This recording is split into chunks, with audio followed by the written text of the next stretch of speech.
శ్రీమాత్రే నమ. జయ గురు దత్తాత్రేయ నమ.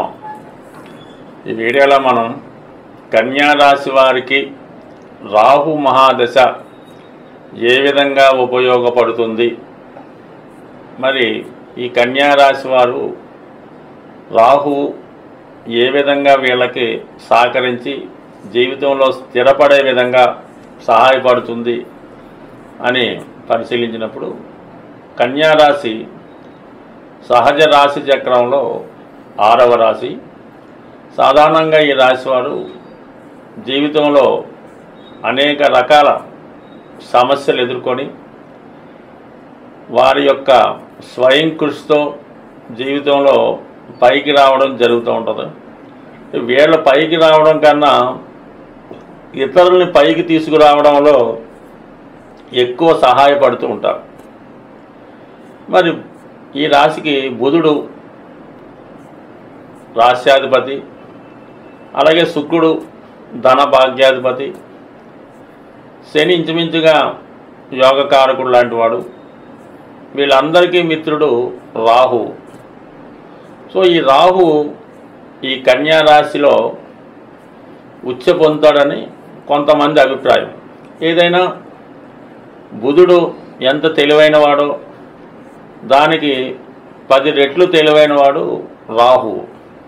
వీళ్ళిద్దరూ కలిశారంటే రాహువుకి ఈ బుధుడు తోడైన ఇద్దరూ కలిసి ఎవరి జన్మజాతకంలో ఉంటాడో వారు కంపల్సరిగా జీవితంలో వారి యొక్క నాలెడ్జ్ని అనేక రెట్లుగా ఉపయోగించుకొని జీవితంలో అభివృద్ధి చెందుతూ ఉంటారు. అంటే ఎక్కువ టెక్నాలజీ టెక్నీషియన్స్ ఈ విధంగా వారి యొక్క ఇంప్రూవ్మెంట్ ఉండడం జరుగుతూ ఉంటుంది. ఒక కొత్త ప్రపంచంలోకి వీళ్ళు తీసుకెళ్ళగలుగుతూ ఉంటారు. ఒక జురాసిక్ పార్క్ లాగో లేదా ఒక పెద్ద మాయా ప్రపంచంలో తీసుకెళ్ళి ప్రజల్ని ఏ విధంగా మాయ చేసి వీళ్ళు ఒక కృత్రిమ ప్రపంచాన్ని సృష్టించగలిగే మేధావులుగా ఉంటారన్నమాట. అంత నాలెడ్జ్ కలిగి ఉంటారు. అయితే ఈ కన్యా రాశి వారికి రాహు మహాదశ ఏ విధంగా ఉపయోగపడుతుంది అనుకున్నప్పుడు, మరి రాహు దశ వీళ్ళకి సాధారణంగా జీవితం తొందరలోనే రావడం జరుగుతూ ఉంటుంది. కృత్తిక, ఉత్తర, హస్త, చిత్త. ఉత్తర నక్షత్ర జాతకులకి రవి, చంద్ర, కుజ. అంటే ఇంచుమించుగా వీళ్ళకి 20 సంవత్సరం పూర్తవబోతులకి ఈ పూర్తయి 20 నుంచి వచ్చే రాహు 18 సంవత్సరాల పాటు ఉంటాడు. అంటే ఇంచుమించుగా సంపాదించే టైం అంతా రాహువే ఉంటాడు. అలాగే హస్త నక్షత్రం అనుకుందాం, 17వ సంవత్సరం దాటినంటే ఇంచుమించుగా 17 నుంచి 10 సంవత్సరాలు కూడా రావచ్చు. ఇక చిత్తా నక్షత్రం అనుకోండి, ఇంకా 7వ సంవత్సరం నుంచే ప్రారంభమవుతుంది. అంటే వీళ్ళ జీవితంలో సంపాదించే సమయం, పెళ్లి సమయం ఇంచుమించుగా వీళ్ళ జీవితంలో స్థిరపడాలంటే రాహు దశ మెయిన్ రోల్ తీసుకుంటుంది. 18 సంవత్సరాలు కదా, అందుకని ఎక్కువ మంది ఈ రాశిలో చిన్న స్థాయి అంటే బిలో మిడిల్ క్లాస్ ఫ్యామిలీలో జన్మించడం జరుగుతూ ఉంటుంది. చాలా వరకు రెస్పాన్సిబిలిటీస్ ఎక్కువగా ఉంటాయి ఈ లగ్నంలో ఈ రాశిలో జన్మించిన వారికి. వీళ్ళు చాలా పెద్దవారైనటువంటి తల్లిదండ్రులకి పుట్టడం జరుగుతుంటుంది. అంటే 40 సంవత్సరంలోనో ఎక్కువగా వాళ్ళు లేట్ వయసులో ఈ పిల్లలు జన్మించడం వల్ల వీళ్ళు స్థిరపడి చదువుకునే టైంకి వాళ్ళకి ఏదో ఇబ్బంది అవ్వడం వల్ల చిన్నప్పుడు కొద్దిగా ఇబ్బందులు ఫాలో అవ్వడం జరుగుతుంటుంది. తాతగారి యొక్క కాలంలోనూ హాస్టల్లోనూ అనాథ శరణాలయాల్లోనూ జీవితం గడపడం జరుగుతూ ఉంటుంది. కొంతమంది వేరే వాళ్ళకి దత్తత వెళ్ళడం, వేరే వాళ్ళు పెంచుకోవడం కూడా జరుగుతుంటుంది. రాహు అంతే మాయ పాపం. ఈ విధంగా వీళ్ళని చాలా వరకు స్ట్రగుల్ పెడుతుంటుంది. ఎక్కువ హాస్టల్స్లో ఉంటుంటారు కదా ఈ పిల్లలు, ఎవరు లేకుండా చదివిస్తూ ఉంటారు, ఎవరు చదివి పెడుతూ ఉంటారు. ఎక్కువ ఈ రాహు దశలో ఈ కన్యా రాశి కన్యా లగ్నంలో జన్మించిన వాళ్ళు కనబడుతూ ఉంటారు. అంటే రాహు వీళ్ళని కంపల్సరిగా ఇక్కడ రాహు నక్షత్రాలు స్వాతి ధనస్థానంలో ఉంటాడు కాబట్టి, అలాగే శతభిషం 6వ స్థానంలో, మరి ఆరుద్ర 10వ స్థానంలో. అంటే 2, 6, 10 స్థానాలు యాక్టివేట్ అవ్వడం జరుగుతుంది. అందువల్ల ఏంటంటే చిన్నతనంలోనే ధనం సంపాదించడం, ఒకరి దగ్గర సబార్డినేట్గా చేరడం, వీరి యొక్క తెలివితేటలతో వాళ్ళని కోటీశ్వరులను చేయడం, అలాగే వీళ్ళు వృత్తిలో ఎంతసేపు కూడా ఒకరి కింద పని చేయనట్టే ఉంటుంది తప్ప స్వతంత్రించి ఏది కూడా చేయలేకపోతుంటారు. ఇంచుమించుగా రాహుదశ బాల్యంలో రావడం వల్ల ఎక్కువ వీళ్ళు సేఫ్ సైడ్ కోరుకుంటూ ఉంటారు అన్నమాట. రిస్క్ చేయడానికి ఇష్టపడరు. ఎవరికైనా జీవితంలో ఉన్న రిస్క్ చేసి ఒక రూపాయిని 100 రూపాయలు చేయాలంటే కంపల్సరీగా వాళ్ళ జీవితంలో ధైర్యం ఉండాలి.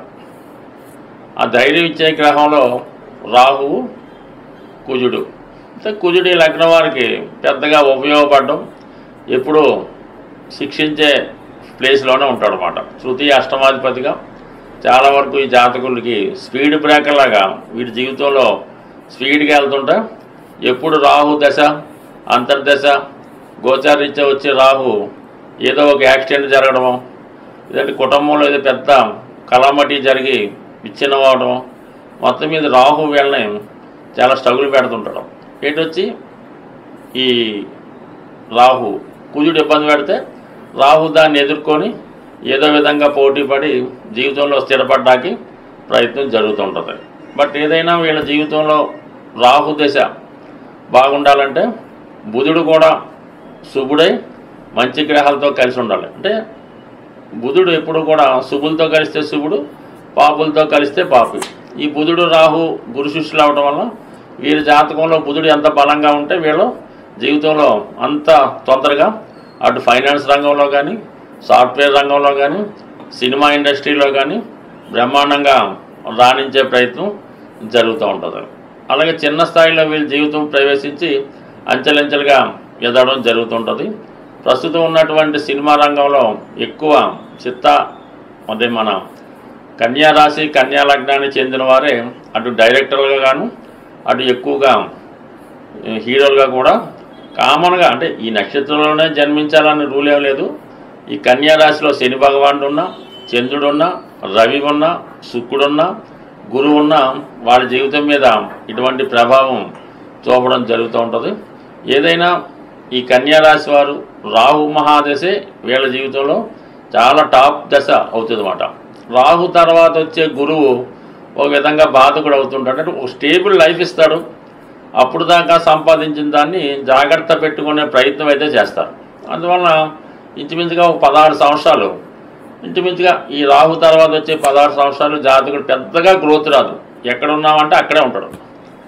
మళ్ళా తర్వాత వచ్చే శని మహాదశ కూడా ఇంచుమించుగా రాహులాగా ప్రయత్నం చేస్తాడు. కాబట్టి మళ్ళీ అక్కడ నుంచి 19 సంవత్సరాలు వాళ్ళ యొక్క ఏజ్ని బట్టి చాలా వరకు ఎండింగ్ దాకా ఉండి దాని తర్వాత వచ్చే బుధుడు కూడా వీళ్ళకి చాలా ఉపయోగపడతాడు. ఎటొచ్చి డిసైడింగ్ ఫ్యాక్టర్గా వచ్చినటువంటి రాహు తర్వాత ఓ 16 సంవత్సరాలు మాత్రం వీళ్ళ జాతకంలో ఒక ఇంటర్వెల్ ఉంటుందన్నమాట. అప్పుడు దాకా ఒక లెక్క. దాని తర్వాత ఈ 16 సంవత్సరాలు ఏదో నెమ్మదిగా నడుస్తూ ఉంటుంది. పిల్లలు, చదువులు, బాధ్యతలు, పెద్ద గ్రోత్ రాదు.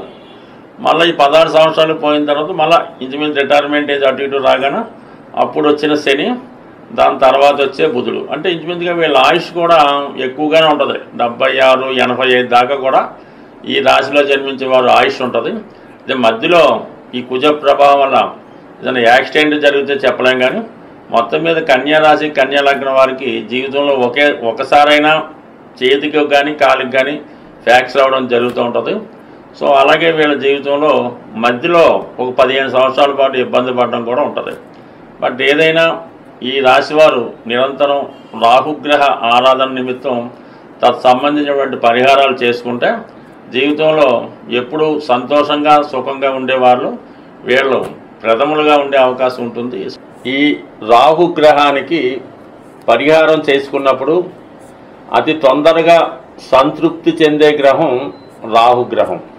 అంటే రాహు ఎలాగా ఒక భారీ బడ్జెట్ సినిమాలాగా రాహు పరిహారం కూడా ఒక భారీ ప్లానింగ్ లాగానే ఒక భారీ బడ్జెట్ లాగానే ఉండడం జరుగుతూ ఉంటుంది.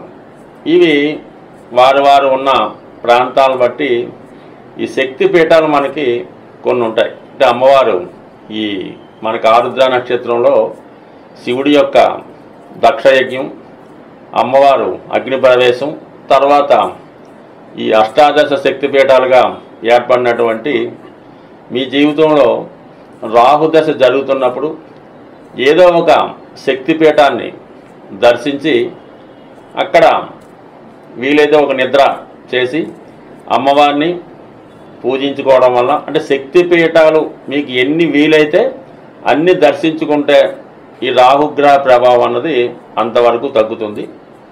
అలాగే దుర్గా, కాళీ ఇటువంటి అమ్మవారిని ఆరాధించడం వల్ల మీలో ఉన్నటువంటి రాక్షసులు మరణించి, అంటే ప్రతి వ్యక్తిలో కూడా ఈ రాహు స్వభావం ఉంటుంది. అది మనకు మనమే తగ్గించుకోవాలంటే మనం ఈ చండీ, కాళీ, చండీ హోమం, అందుకనే ప్రధానంగా ఈ రాహు యొక్క పరిహారానికి, అంటే రాహు ఎక్కడో లేడు, మీలో ఉన్న రాహుని తగ్గించుకోవడానికే మీరు అమ్మవారిని ఆహ్వానించి అమ్మవారి శక్తి ద్వారా మీలో ఉన్నటువంటి రాహుని నాశనం చేసుకోవాలంటే మీరు కంపల్సరిగా అమ్మవారిని ఆరాధించాలి. అది చండీ హోమం ద్వారా అమ్మవారికి నిమ్మకాయల దండ, కుంకుమర్చన జరిపించడం వల్ల ప్రతి పరిహారానికి ఒక పరిహారం ఉంటుంది. ఆ పరిహారం జాతకంలో ఉన్నటువంటి వివిధ స్థానాలను బట్టి నిర్ణయించుకొని పరిహారం చేసుకుంటే మంచిది. తీవ్రమైనటువంటి దుష్ట శక్తులతో, అంటే అన్ని వ్యసనాలతో బాధపడుతున్న వారికి ఏం చేయాలంటే మీరు గోశాలని దర్శించి మీ ఎంత బరువు ఉన్నారో వెయిట్ చూసుకోండి. సుమారు ఒక 70 కేజీలు ఉన్నారు. 70 కేజీలు మినువులు, అంటే మామూలుగా రా మినువులు మరి ఆ గోశాలలో డొనేట్ చేయొచ్చు. లేదు ఏదన్నా గోదావరి, కృష్ణ పారుతున్నటువంటి జీవనదుల్లో ఈ మొత్తం ఈ 70 కేజీల మినుములు కూడా అందులో కలిపేసి ఓ నమస్కారం పెట్టుకుంటే మీలో ఉన్నటువంటి దుష్ట శక్తులు నాశనం అవుతాయి. అలాగే మరి చాలా వరకు గ్రామ దేవతలు ఉంటారు మీకు, మీరు ఉన్న ఊళ్ళో ప్రతి టెంపుల్లో, విజయనగరం అయితేనే, పెద్దాపురం అయితేనే, పాలకొల్లు అయితేనే, హైదరాబాద్ అయితేనే, అలాగా ఆ గ్రామ దేవతలను కూడా విధి విధానంగా ప్రతి సంవత్సరం ఆ గ్రామ దేవతలకి ఆషాఢ మాసంలో కానీ ఉగాది అప్పుడు కానీ ఏదో బోనం సమర్పించడం, ఇవన్నీ కామన్గా సాంప్రదాయాలు ఉంటాయి. వాటిలో కూడా పాల్గొని విధి విధానంగా ఆ కార్యక్రమం పూర్తి చేయడం వల్ల మీ కుటుంబంలో మీ ఆడపడుచులకి ప్రతి పండక్కి వారికి ఈ ఒడిబియ్యమను ఏదో విధంగా వాళ్ళని సత్కరించి వాళ్ళ యొక్క ఆశీస్సులు పొందడం వల్ల ఈ రాహు యొక్క పరిహారం మనకి దొరుకుతూ ఉంటుంది.